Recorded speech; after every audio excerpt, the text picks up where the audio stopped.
महज एक हफ्ते पहले ये तस्वीर सोशल मीडिया पर घूम रही थी और लोग कह रहे थे कि ये हम कभी नहीं भूल पाएंगे। और एक हफ्ते के अंदर ही इसी लड़की के लिए लोग सोशल मीडिया पर इतना अनाप शनाप लिख रहे हैं जैसे इनको शॉर्ट टर्म मेमोरी लॉस की बीमारी हो गई। अगर बेवकूफी का ओलंपिक इवेंट होता तो ये ट्रोल्स गोल्ड, सिल्वर और ब्रॉन्ज तीनों ले जाते। लेफ्टिनेंट विनय नरवाल शहीद हुए। उनकी पत्नी ने बस इतना कहा कि धर्म के नाम पर नफरत मत फैलाओ। लेकिन जिंदगी में कुछ नहीं कर रहे लोगों की ट्रोल फैक्ट्री में तो किसी के दुख को और बढ़ाने का जैसे कॉन्ट्रैक्ट मिला हुआ है। किसी के घर में ट्रेजेडी हुई है लेकिन उसके बहाने टॉक्सिसिटी फैलाकर पब्लिसिटी इनको लेनी है सो दैट इनके कमेंट्स पर लोगों के लाइक्स आए और इनके अदरवाइज बेकार जीवन में कुछ हैपनिंग हो जाए। अब जरा ना ये कमेंट आप पढ़िए। इसमें लिखा गया है कि कश्मीर में हनीमून मनाने का प्लान इसी का होगा। और सिर्फ ये एक कमेंट नहीं, आज के इस वीडियो में कुछ ऐसे और कुछ इससे भी बदतर कमेंट्स आपको सुनाएंगे जिसे लिख लिख कर सोशल मीडिया पर लोग लेट लेफ्टिनेंट विनय नरवाल की वाइफ को ट्रोल कर रहे हैं।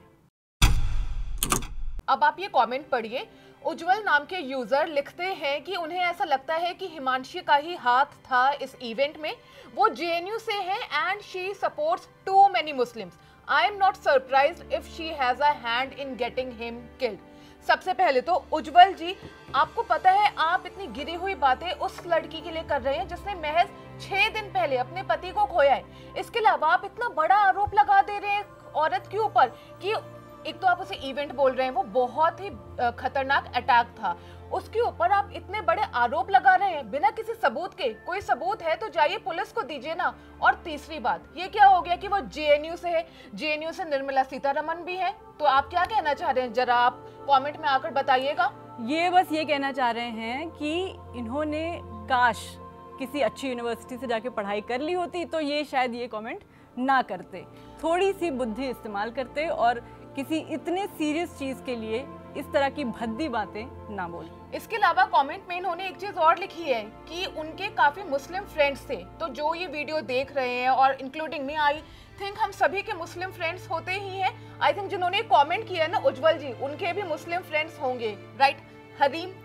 राइट गरिमा, उनके भी मुस्लिम फ्रेंड्स होंगे एंड आई डोंट नो वो मुस्लिम फ्रेंड्स क्या इनको सलाह दे रहे होंगे कि इस तरह की बातें करने का जो इनमें इतना कॉन्फिडेंस आया है, ये इन्होंने कहाँ से ये कॉन्फिडेंस ये लेकर आए हैं, हम तो ये सोच रहे हैं। ये कुछ नहीं है, ट्रोल्स हैं, बस लिख रहे हैं जो मन में आ रहा है लिख रहा है। अरे यार, ऐसे आरोप आप लगा रहे हैं, जिनके पति की ऐसी अभी हत्या की गई है उस लेडी पर आप ऐसे आरोप लगा रहे हैं बेशर्मों की तरह एकदम। अगला कमेंट देखिए। अगला कमेंट किया है किंग थिराइन ने। किंग है एक तो ये वैसे, लेकिन इनका कमेंट सुनिए।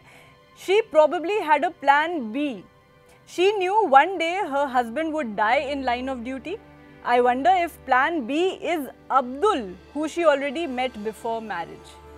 तो भाई इन्होंने बहुत ज़्यादा नेटफ्लिक्स देख लिया है और अपनी एक मनगढ़ंत कहानी है जो कभी इन्होंने कुछ इमेजिन की होगी वो इन्होंने अपने ट्वीट में लिख दी है।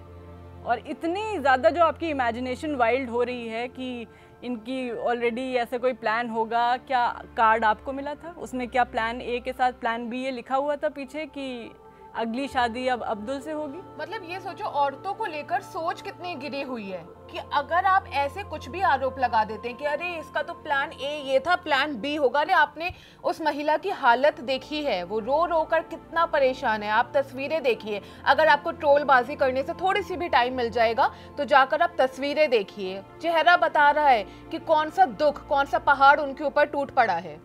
हम बस ये कहेंगे कि दुआ कीजिए कि ऊपर वाले ने आपके लिए कोई प्लान बी सेफली आपको रखने के लिए बनाया होगा, क्योंकि आपका जो प्लान ए है, जिस तरह से आप ये कमेंट कर रहे हैं, वो आपकी ज़िंदगी के लिए अच्छा नहीं है।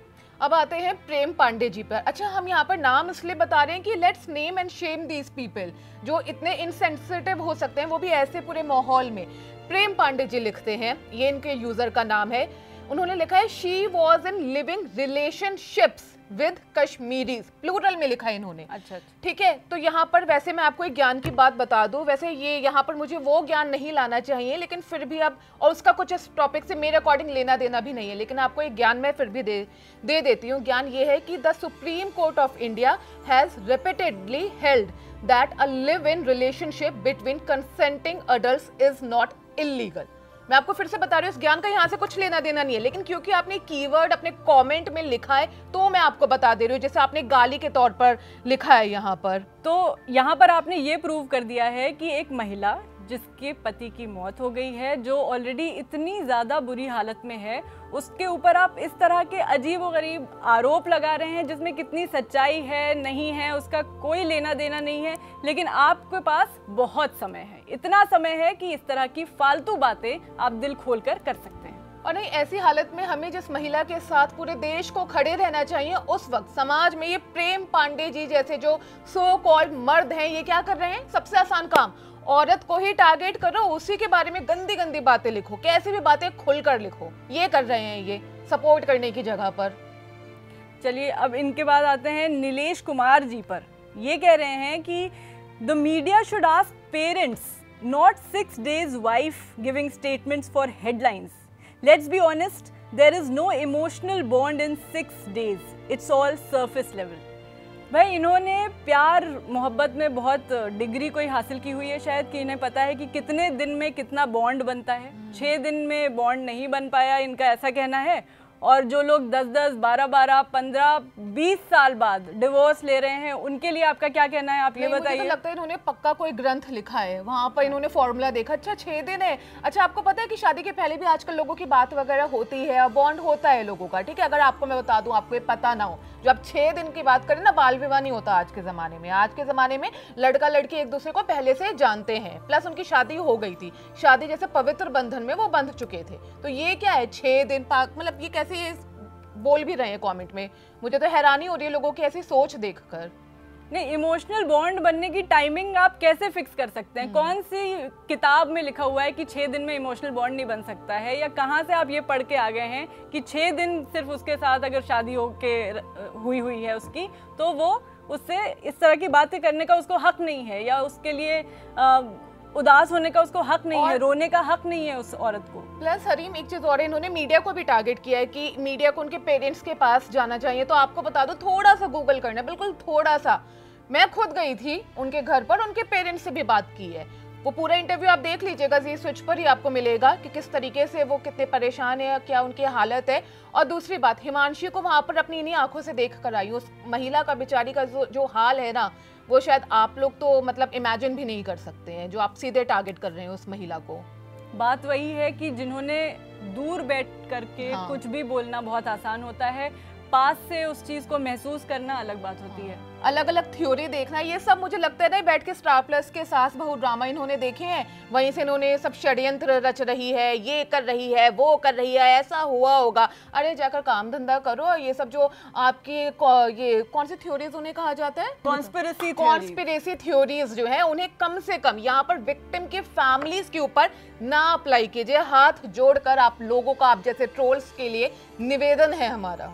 अब आते हैं एक अगले ट्रोल पर ही, जिसका नाम है डॉक्टर सुशांत। डॉक्टर है वैसे तो, पता नहीं सिर्फ लिख दिया है एक्सपर्ट डॉक्टर या फिर जेन्युइनली है पढ़े लिखे। वैसे इनके कमेंट को देखकर लग नहीं रहा है कि पढ़े लिखे। इन्होंने लिखा है, actually she has to marry someone once again and to keep her mouth shut she has received huge amount of money, she is ordinary feminist girl. सबसे पहले ये फेमिनिज्म को, ये जो ये समाज है, ये गाली की तरह क्यों देखता है? ऑर्डिनरी फेमिनिस्ट गर्ल, फेमिनिज्म का मतलब होता है इक्वालिटी। एक और आपको ज्ञान मैं दे दूं। और दूसरी बात, आप इतना बड़ा आरोप लगा रहे कि पैसे मिले हैं, कहां से आपको मिली है इन्फॉर्मेशन? जरा कमेंट बॉक्स में बताइएगा अगर ये वीडियो देख रहे हैं तो। और आप क्या वो पैसे मैनेज कर रहे हैं क्या? सीए आप ही को अपॉइंट किया गया है, जो आपको पता है बड़े सारे पैसे मिल गए हैं मुंह को बंद रखने के लिए। आपको कितने पैसे मिले थे ऐसे घटिया कमेंट करने के लिए और माहौल खराब करने के लिए, किसी औरत को ऐसे टारगेट करने के लिए? बताइएगा अगर ये वीडियो आप तक पहुंचती है तो, और आप जैसे और भी ट्रोल्स के पास पहुंचती है कि एक तो औरत को हमेशा पैसों से क्यों जोड़ा जाता है? पैसे खाई होगी, पैसे लूट लेगी, पैसे के लिए कर रही है। क्या पैसा? मतलब वो खुद नहीं पढ़ी लिखी है, कितने पैसे मिल गए होंगे? आप पैसे के बीच में ले आते हो। जहां औरत है उसको पैसे से जोड़ दो, बस पैसे के लिए सब कर रही है। भाई उनकी जिंदगी में पैसों की काफी कमी होगी, तभी पैसों को कमेंट्स में लिख लिख करके उस कमी को वो दूर करना चाह रहे हैं। तभी पैसों में तोल रहे हैं इस दुख को कि पैसे में खरीद लिया होगा। अगला कमेंट है हरजीत का। उन्होंने लिखा है कि इसकी भाषा से लग रहा है कि ये चुनाव लड़ेगी और इसके पति से संबंध अच्छे नहीं थे। कुछ ही दिनों में ये दूसरी शादी कर लेगी। अच्छा जी, हाँ, तो भाई भारत देश में पॉलिटिक्स को आपको लगता है कि पॉलिटिक्स का कोई बात कर दें तो भाई सबसे ज़्यादा फेमस हो जाएंगे, हर तरफ मेरी चर्चा हो जाएगी, तो लाओ इनको भी चुनाव लड़ाने की बात कर देते और हैं। हर किसी को पॉलिटिशियन ही बनना है कि बस वो इसी रास्ते में लगा हुआ है, अपने दुख दर्द को किनारे करके हमें तो नेता बनना है जी, मतलब इनके अकॉर्डिंग, इन ट्रोल्स के अकॉर्डिंग। एक महिला है जिसने अपने पति को खोया है, इतने भयानक एक इंसिडेंट में, इस तरह के अटैक में, एक टेररिस्ट अटैक हुआ है, उसने पति को खोया है और आप सोच रहे हैं कि अब वो यहाँ से जाकर के चुनाव लड़ेगी क्योंकि अब उसके पास सबकी सिंपैथी है तो चुनाव लड़ेगी। किस तरह की बातें आप कर सकते हैं, ये आपके कमेंट से साफ पता चल रहा है कि आपके पास पॉलिटिक्स करने का बहुत समय है और चुनाव वो लड़े या ना लड़े लेकिन आप जरूर लड़ लीजिएगा क्योंकि आप अच्छे पॉलिटिशियन बने। मुझे लगता है इन्होंने अपनी जिंदगी में भी ना काफी राजनीति की हुई होगी, तभी इनका दिमाग में ना बस राजनीति, पॉलिटिक्स, यही कीवर्ड्स गोल गोल घूम रहे हैं। अब आते हैं अगले कमेंट पर। इसका नाम है हिंदुत्व नाइट नाम की यूजर, और आपको पता है जब आप डीपी को जूम करेंगे तो ये एक महिला है।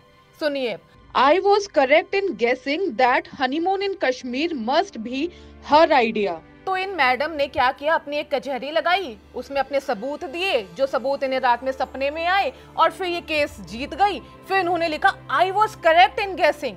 मतलब कुछ भी आप लिख देंगे, आप एक औरत हो, आप एक औरत के लिए इतना गलत आरोप कैसे लगा सकते हो। मुझे तो यहाँ पर ये लगता है ना ये औरत है इसलिए इन्होंने इतना फ्रीली लगा भी दिया आरोप, क्योंकि मुझे लगता है एक औरत ना जब एक दूसरी औरत के लिए कुछ भी बोल के निकल जाती है तो एक विमेन कार्ड तो इन्होंने खेला है। जो लोग फेमिनिज्म की बात कर रहे हैं यहाँ पर इन्होंने विमेन कार्ड खेला है कि उनके लिए कुछ भी लिख दिया।